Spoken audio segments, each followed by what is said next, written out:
Welcome in to the Unreasonable Odds podcast. I am your host, Julian Edlow. It is March. My co-host, Steve Buchanan, knows nothing about basketball. I know nothing about basketball because it's March Madness and underdogs are winning out of nowhere. Favorites that we don't believe in are coming through, and the conference tournament week is off to pretty much as insane of a start as you could imagine. So I bring in a fellow college basketball hoophead, Ben Rasa of Osmo.com, at JazzarazDFS on Twitter, to join me, and we try and figure out some college hoops, which is pretty much impossible at this stage, as Ben will also tell you.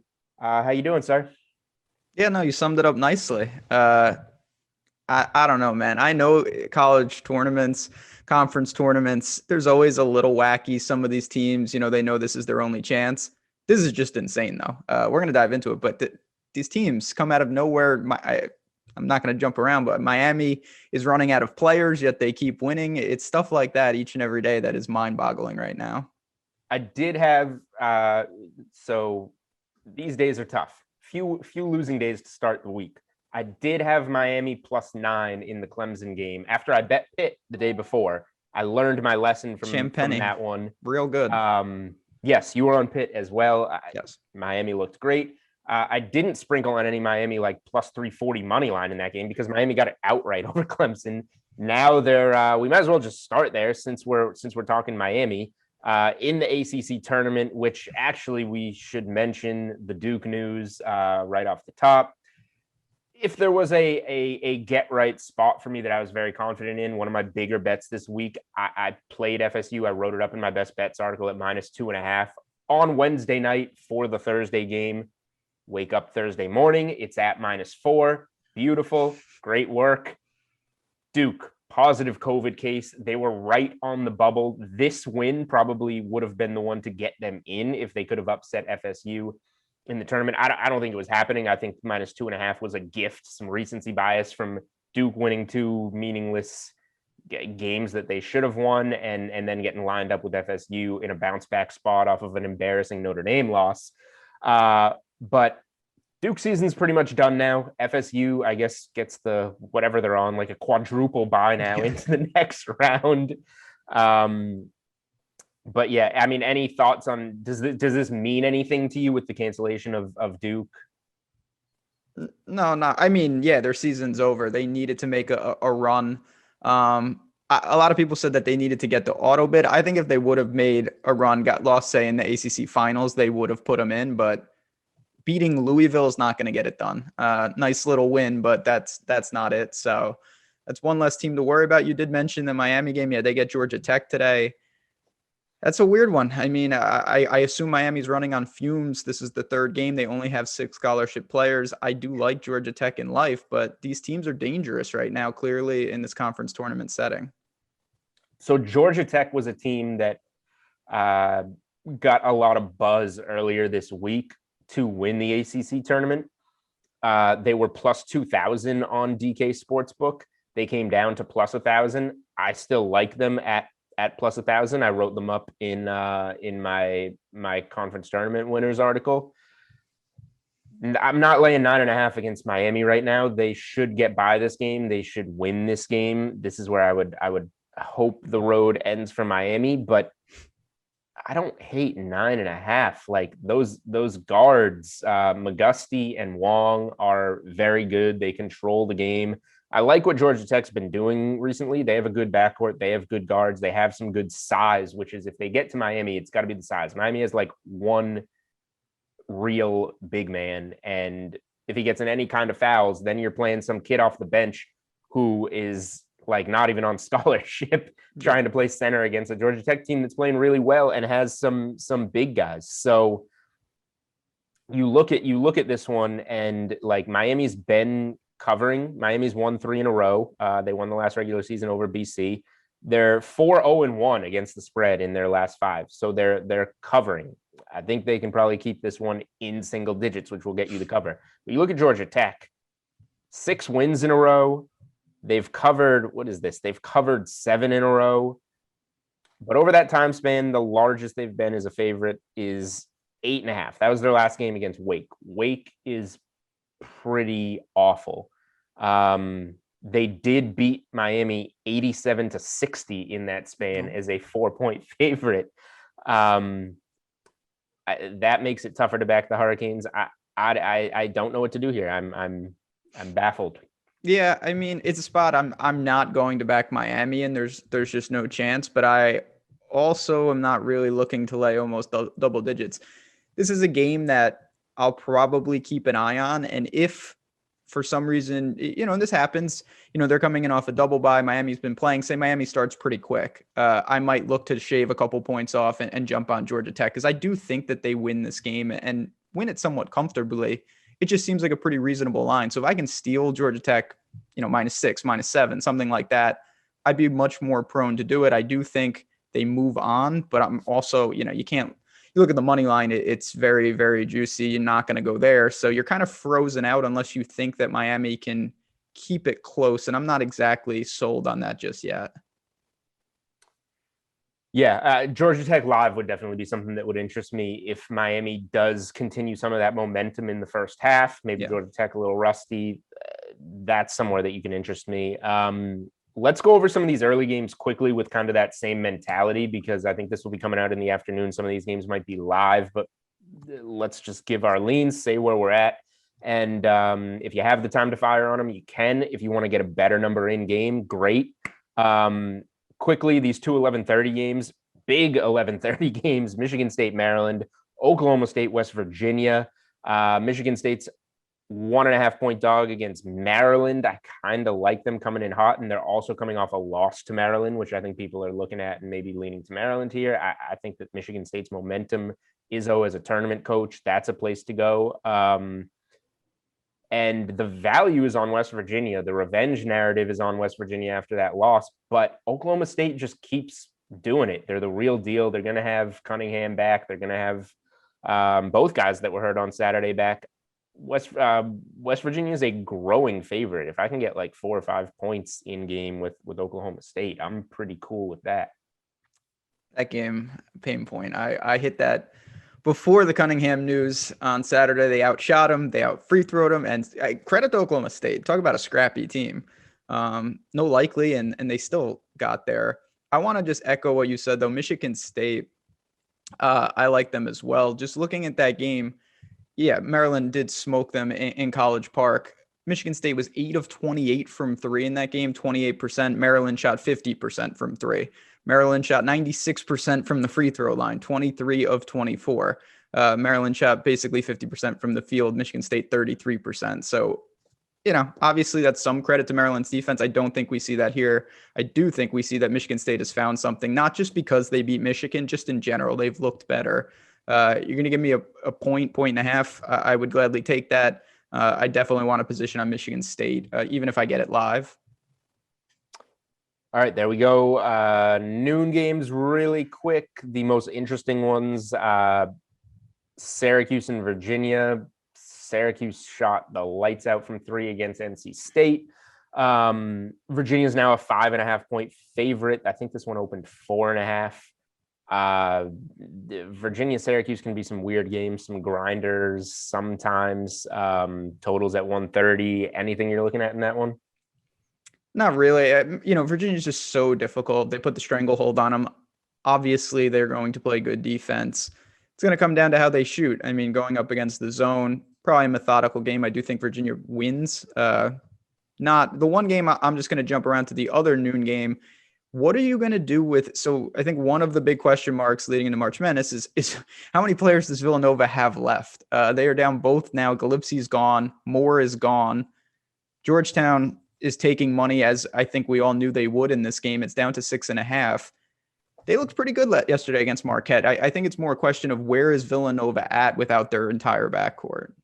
Yep. I am leaning towards Georgetown here. Yeah. Even if we lose some of the value you didn't get it the night before in points, Georgetown can play very well. Georgetown's won some big games, upset some big games in the Big East this season. I'm a little worried on the narrative that everybody's down on Villanova and they can maybe rally around that. They have the coach. They're still a talented team. But doubling down on those injuries, like they came out flat after Gillespie got hurt, and then they lose another key piece of what they do. The one thing that I like, if you want to play like narrative or try and put yourself in the locker room with Villanova, is Jay Wright basically saying we don't look like a Villanova basketball team this year. And he said it's nobody's fault. He's not attacking his players or anything, but he said we don't look like a Villanova basketball team. Maybe that was to light a fire under his team, but it seemed more like waving the white flag to me and saying like, hey, when we get upset in this Big East tournament, don't blame me. So like there's a reason Creighton and UConn are favored over Villanova in this bracket. So I don't know if Georgetown's necessarily going to upset them, but I think this game's going to come down to the wire. Georgetown is a team with some length, a pretty good team that can, I think, bother Villanova when playing shorthanded. Yeah, I mean, Villanova is built on three-point shooting. That's how they get it done. And in the game that they just played against Georgetown, they won by 10. They shot 50% from three, 95% from the line, and no small reason in that Moore and Gillespie were a big part of that. So it's just I think it's a straight personnel issue right now with Villanova. They don't have their players, and it's very difficult. Still a dangerous team, but Georgetown, I'm going to just agree with what you said. It's not been a ceiling. It's been a sustainability issue. They've flashed multiple times this year where I've watched them and I said, wow, this team's actually a lot better than I thought. The problem is they have lulls. If they play like that, they're going to get killed, but they have the ability to beat anyone in the Big East on any given day. It's just, I don't think they can run through 3 or 4 games. We're not talking about that though. We're just talking about covering this number. Yeah, and like Georgetown didn't even shoot well and just dominated Marquette, who did nothing. So like if Georgetown can play that way defensively against a shorthanded Villanova team, that's what's going to keep them in this one and get them that cover. All right, last noon game before we get to some ones that will actually be before tip-off by the time you're listening to or watching this. I kind of want Kentucky -3 against Mississippi State. I kind of want to buy into the talent coming alive in the SEC tournament and saying, hey, we can rally and steal a bid here. Yeah, I mean, you see this. This is more in my land of when you have the small conferences, these teams know that no matter what you really do in the regular season, it comes down to the conference tournament. And you see so many teams kind of flip a switch, not that they can just turn it on, but they rally. And crazy enough, Kentucky is in that bucket this year. They've known for a while now that really it's going to come down to making a run right now. They can't get an at-large bid. They've known that for a while. The pieces are there. They kind of remind me, not in style of Georgetown, but what we just talked about. Kentucky has flashed. We've seen times where it says, oh, wow, the talent is still there, just not sustainable. So looking against a team, Mississippi State, I'm kind of indifferent to in life. I don't have a strong take on how good they really are. Right. I do think that Kentucky's upside, this I wouldn't be stunned to see the spread keep moving before it tips. I do think they survive in advance today. All right. Let's get into some larger games later in the day. Scrolling through the board. Here's a 231 in the Pac-12. And first of all, before we even leave the Big East, underdogs went 3-0 straight up in the Big East. Yeah, on Wednesday. So like what? Yeah, who knows what's going to happen on Thursday in these games. But let's go to the Pac-12 where more upsets were going on. The Arizona State Washington State game was a pick 'em, but I had Washington State there. Ugly ending. Stanford 6-point favorite closes like 8.5 with what's his name? De Silva, the senior leader in. Cal's best scorer, Matt Bradley, ruled out. Doesn't matter. Perfect. They lose by 18 to Cal. Ridiculous late night Pac-12 game that probably not a lot of people watched. Oregon, Arizona State today, 9-point spread. I don't necessarily have anything on this game. I just thought Oregon was good value to win the Pac-12, even with the number going down and them being favored pretty heavily. They just have to beat Arizona State as a pretty big favorite, win another game that they'll be heavily favored. Then you got them at plus money in the final. Yeah, I mean, Oregon's just good. No doubt about it. They can really shoot. They lost a lot and they've filled it with, credit to them. Really brought in some talent, extreme offense, pretty methodical. I do worry about their defense in general, but I think this game is prime for how Oregon wants to play. 147-ish total. that's a good style for them. Arizona State likes to get up and down. Tough spread. Looking at it, I don't have a strong take on the game. I do think they're primed to be there in the end. We'll talk about Colorado, who is my favorite team in the Pac-12, though. I think they're a very dangerous team that's going to cause problems for everybody else. All right. Before we get to Colorado, another Pac-12 game. This one I like. I have a play on. I wrote it up in best bets. Oregon State and UCLA. 5-point spread. I like the Beavers. Give me the 5 points.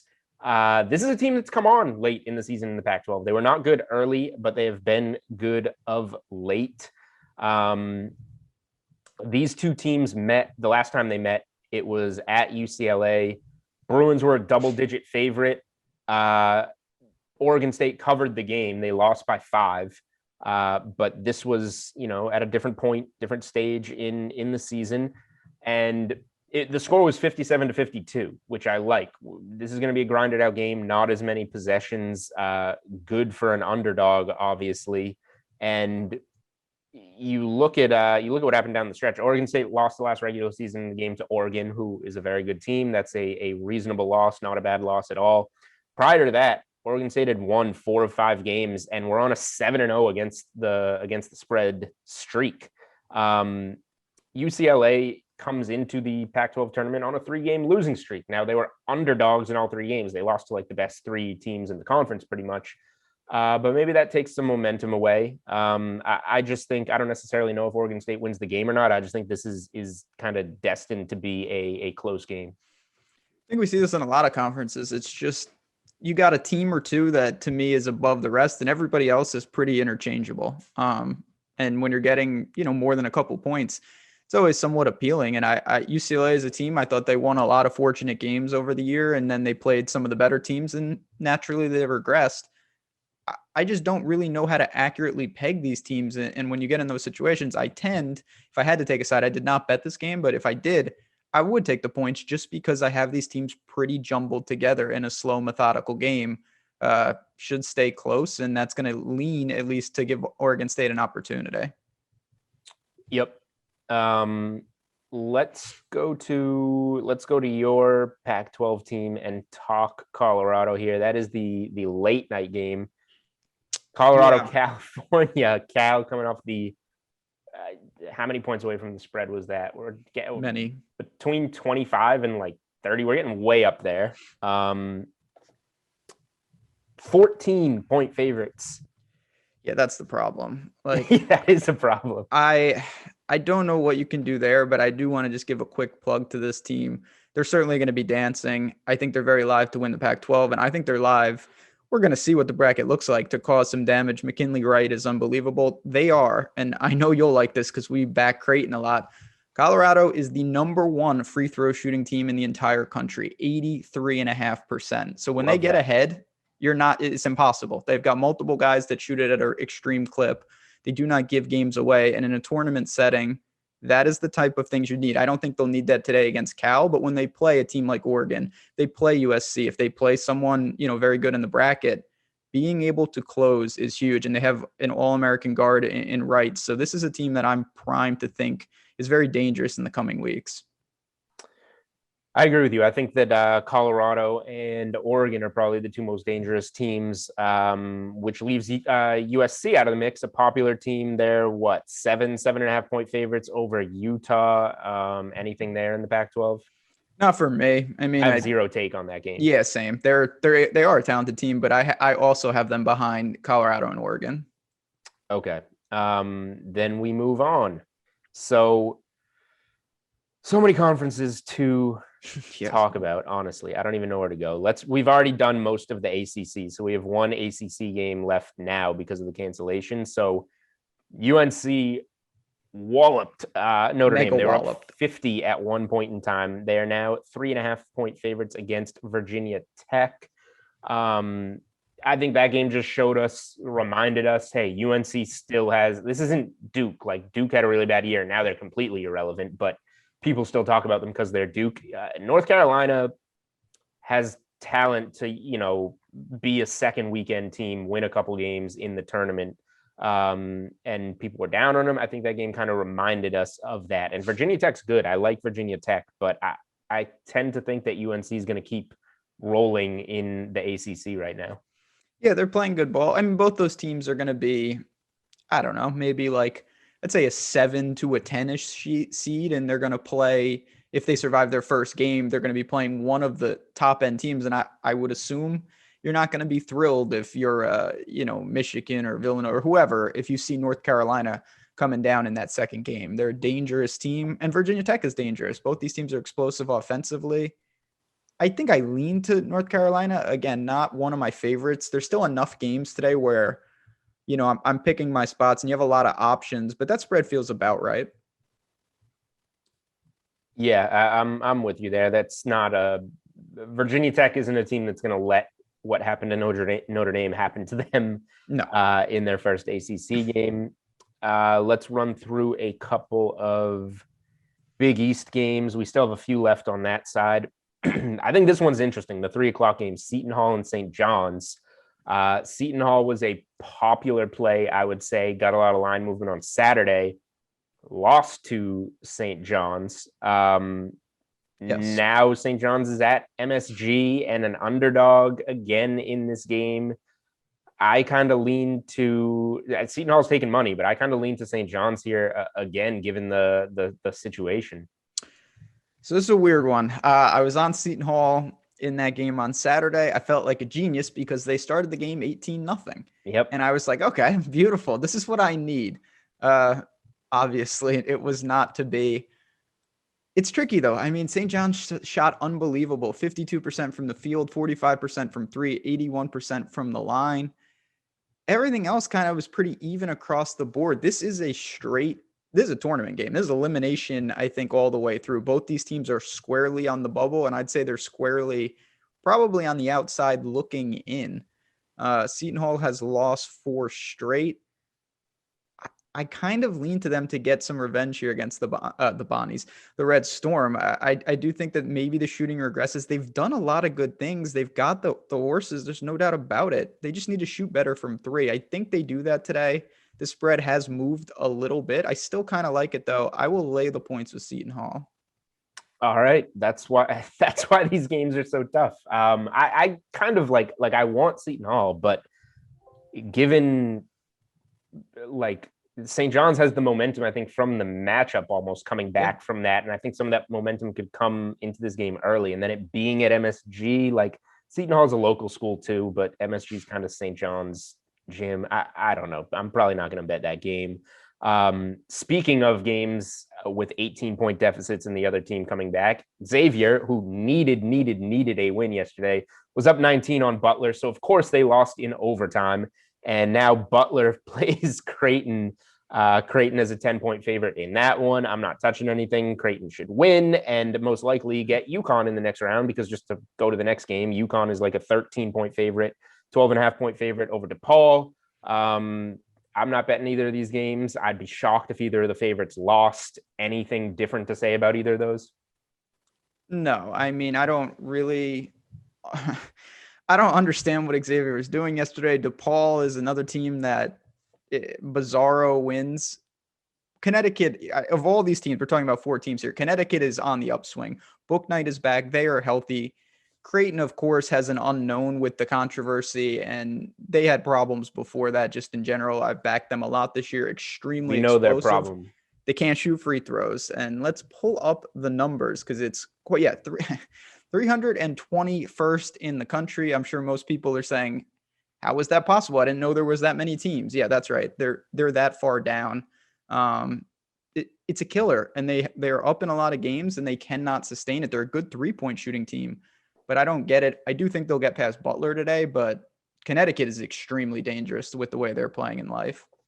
I like Connecticut in the Big East a lot, just to come out of the conference. And Creighton, this is the worst spot to back Creighton because they have all the talent, but as a 10-point favorite, they're going to be put on the free throw line late if this game goes anywhere near how we think it is. Anything in that window that this game should be says that Butler's going to be fouling Creighton late, and you don't want to be on Creighton if that's the situation, because they cannot make free throws for their lives. All right. Here is let's go into the SEC, I guess, where I don't have many takes today. Like Kentucky in that early game would be more of a play for me. Georgia, Missouri, 6.5-point spread. I got nothing. South Carolina, Mississippi, about a 7-point spread. Got nothing. If anything, I might be interested in Vandy plus 7.5 against Florida. I backed them on the money line and pretty much a pick 'em against who was that? Texas A&M on Wednesday night, and they almost blew it, but they came through. That would be anything if I had a different bet outside of Kentucky and the SEC today. Don't like a lot either. Probably wouldn't advocate to do this, but if for some reason you're saying I want to put together some type of, I don't want to lay the points, I feel pretty confident that Missouri will get it done.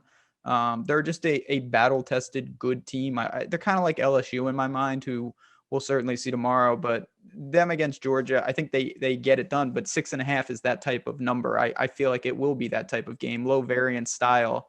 So for some reason you're putting something together, I think they are a good addition. But that's a totally different topic. And these games, very even teams across the board in the SEC. I think the only major conference that we have left is the Big 12, which I did on purpose because we have like 3 conference championship type caliber games in there today. And one of them we talked about in the early window is that Oklahoma State, West Virginia game. The one that is not a championship game caliber game is going to be Baylor mopping the floor with Kansas State as 20-point favorites. Before we go to the 2 later games, do you have anything to say about that? Like, do you think it's a Baylor team total over like type of game? I'm not laying the 20. Do you have any interest in that? I assume not. No. The only thing to say is Baylor, I mean, they're back. They had a lull. They had some issues. They are back. They're the best 3-point shooting team in the country. Butler, I think you could argue, is the best player in the country. They've got everything you need. They're going to win today. The question is just by how much. It doesn't really matter. Yes. All right. These are 2 very interesting games. Oklahoma's path here became a lot easier with the situation going on with Kansas. McCormick, big man, out, COVID issues. He does a lot for them. He is a very key piece, and they're a little bit deeper at guard. I just don't know who can replace what McCormick does for Kansas, which I think makes it the biggest deal for them. Oklahoma was a 3-point dog. I think they're down to 2.5. This is money's coming in on Oklahoma. I agree. They needed to play last night. Here's the thing. They played late. That game ended at like 11, 12, and now they're at a 6:30 game against Kansas. So kind of a quicker turnaround off of a game where Iowa State surprisingly pushed them to the end. I don't like this spot for Kansas. I'll take Oklahoma on the money line outright here to beat Kansas. Yeah, Kansas, it's not a good spot. You mentioned this, but really just digging into their roster, they only have 2 real bigs. And one of them, of course, is McCormick. I guess they'll throw Lightfoot in, but like that is not, logging him with heavy minutes is really not ideal for them. Maybe they play small, but against a team like Oklahoma, who certainly has got plenty of experience, they got guys. They're one of these teams now. These guys have been there forever. I do lean to them in this game. I think both teams, of course, they'd like to make a run, I'm sure, but they got bigger priorities than this game. They're going to be squarely in the tournament. But Oklahoma is a dangerous team. You know, Baylor, it's theirs to lose like any game in the Big 12, but Oklahoma is one of the teams that certainly could challenge them. Yeah, and not necessarily that Oklahoma will challenge them, but it just gives them, if they can get past they're still underdogs against Kansas, but they would be much larger underdogs if this situation had not come up. So whoever, let's say they can get through that game, here's a very interesting game, I think, between Texas Tech and Texas. Texas Tech is favored by 1.5 in this game. They beat Texas both times in the regular season, I think, right? So these games have been, this conference is tough. These talk about interchangeable teams. Yes, interchangeable teams that are like at the top of college basketball. Like these are very good teams. I kind of lean to Texas here as the underdog. I think they get it done this time around. I think they see that opening, that if they can get past this one, they'll be a favorite against Oklahoma, I would assume. Maybe even a favorite against Kansas, and be able to get into the championship game against Baylor. You would think, unless Baylor slips up against Oklahoma State or West Virginia. I lean to Kansas as an underdog. I lean to Texas as an underdog in that one as well. So I'm liking these small dogs in the later games, and it partially ties into what you said. Like, these teams are so close. These teams are so good. Just give me the plus money or give me the points. Yeah, there's a lot of that. I mean, you're just looking at these teams. I don't see a huge difference, and you're looking for small edges. Digging into the problem for Texas, it's been like most teams against Texas Tech. They really weren't able to manufacture much, especially in the recent game, from behind the arc. And looking at one of their key players in Courtney Ramey, he was 1 for 10 in that game. In the first game, he was 5 of 14. They just need better play from their backcourt. I do think they get it today. I always have trouble backing Texas Tech just because they're so reliant. They're methodical and their defense is great. But late in these games, and they all tend to be close, they don't really, to me, have that guy where it's like, okay, he's just going to go and get a bucket. And that's a tough set. What? McClung. Yeah, your boy Georgetown could use him today. Very much. Yeah, I don't know. I don't trust that offense nearly as much. I like Texas. I like these guard dominant teams in tournament settings and games like this. People say this all the time, and the stats, to beat a team 3 times, that's not a thing. We've seen the stats bear that out. Of course, Texas Tech could beat them again. I do slightly lean to Texas in the game, though. All right. Well, we're on the same page there. Before we talk kind of overarching, themes and get out of here, I need to give you the stage for your neck of the woods. I give you credit. We covered all the major conferences, but you love to dumpster dive into these small conferences, dig through the numbers. I'm doing NBA stuff too. I don't have time to look at the I don't even who plays today. Alcorn State and Texas Southern. I don't have time to look at that. Yes. You do. Is there anything in these smaller conferences, smaller games that jump out to you, whether it be today on Thursday or down the line over the weekend?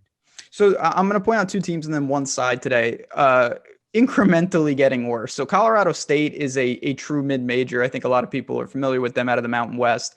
Just a dangerous team. They play Fresno State tonight. I do think they get by them. Spread feels about right. So just keep an eye on them. Similar situation in Conference USA. Western Kentucky is a real team. They've got some bigs. They've got experience. 7-point favorite against Texas San Antonio today. I expect them to breeze on by. I expect them to be in the tournament and be a team that people don't want to see. But for today, this is right in your wheelhouse, in the Southland Conference. So a lot of teams are bunched. Stephen F. Austin is one of the more dangerous teams, but they are banned. So they're not in the tournament. They can't play. It sets the stage for possibly Abilene Christian, who we'll see tomorrow, but Sam Houston State plays today. And to me, they're extremely dangerous. They are at home in this game. They have a player in Zach Nuttall, who most people probably haven't heard of. And this kid is really good. A legit guard, certainly going to dominate, averaging almost 20 points a game, 6 boards, junior. They play Lamar today. It's only 8.5. I think Sam Houston State absolutely crushes them. They have bigger and better things to do. It's going to be them, Abilene Christian, Nicholls State, who, again, we'll see tomorrow. But looking at that game, these conferences, the depth is so different. Julian, we were just talking about like the difference between DePaul and the top of the Big East. There's a difference, but it's not huge. The difference between the bottom and the top of a conference like the Southland is gigantic. And teams like Lamar, they're just not in the category of a Sam Houston State. And I really think in a tournament setting, Sam Houston wins this going away today. Sam Houston State minus 8.5. What can go wrong? Yeah, exactly. Easy game, right? Actually, one more thing before we go to the rest of the weekend, because we are both A10 guys. You are a UMass Minuteman. I am a Rhode Island Ram. Those guys are out, but we have the A10 championship after like a week layoff on Sunday. What do we have? Last I looked, this is a 2-point spread on DK Sportsbook. VCU a 2-point dog. Do you know where they're playing this game? I should look that up because it was at VCU, the tournament. The tournament was, but I think it moved now. ABM Championship. Let's take a look. St. Bonaventure is the best team in the conference. 2-point favorites here, -136 on the money line. Let's see where they're playing. But do you have any take on the A10 final? It says UD Arena. They're playing in Dayton. Okay, right. So a real neutral court here for the Bonnies and the other Rams. It's a conference that, you mentioned. We're both our teams have been in there, and I certainly follow it pretty closely. I've really struggled all year because I've been adamant that St. Louis was the best team, and clearly, for a lot of reasons, COVID and others, they did not look good, and St. Bonaventure absolutely crushed them. Talented team, I just find myself leading to VCU, and I don't know if there's still some allure from the old VCU and, with Shaka Smart and that iteration of them, but just the way they play, they're so aggressive. Bones Highland's amazing. They have, I think the best player in the conference, and St. Bonaventure's a very talented team. We've seen that. I just lean again to these backcourts with VCU. I think they have everything that you need. Tough game. Wouldn't be remotely stunned if either of them win this game, and that's why it's a close spread. I would take VCU if I had to take a position. All right, there you go. I think this is a tough one. I was almost hoping VCU was at home and I would back them. Now it makes it a little tougher on me. I'm buying into what St. Bonaventure did this year to be the top team in the conference, and they've been kind of getting slighted in these games. Like you said, an underdog against St. Louis, who is a very good team. I went with the Bonnies there. They came through. We'll see about this game. I'm interested to see if it moves at all before Sunday. But just getting into futures here, I guess, like you can still bet most of the major conferences on DK Sportsbook, even while the tournaments are ongoing. Do you have any strong takes about a team that you like to win a conference? Do you have any strong takes on, let's see, do you have any strong takes on, you can still bet on teams to make the tournament? Duke got yanked. They're gone now. That's a good one. Yeah, some tournament seeding, like one that I like. I think you can get Arkansas at -139 to be a 3 seed or better. I don't think they're going to wind up fall into a 4 seed, especially if they win a couple games in the SEC. Anything conference tournament wise jump out to you? So I think for me, there are teams, particularly I did mention Colorado State, who's squarely on the bubble. Think they're live to make a run, something like that. But sticking with the bigger conferences, to me, the most wide open is the SEC. I think there's a lot of schools that are primed to do something there. I guess Alabama, Arkansas, and those teams. But it's not to say that the teams playing today can't do it. The conference I think is the most closed per se would be the Pac-12. I really do believe it's between Oregon and Colorado.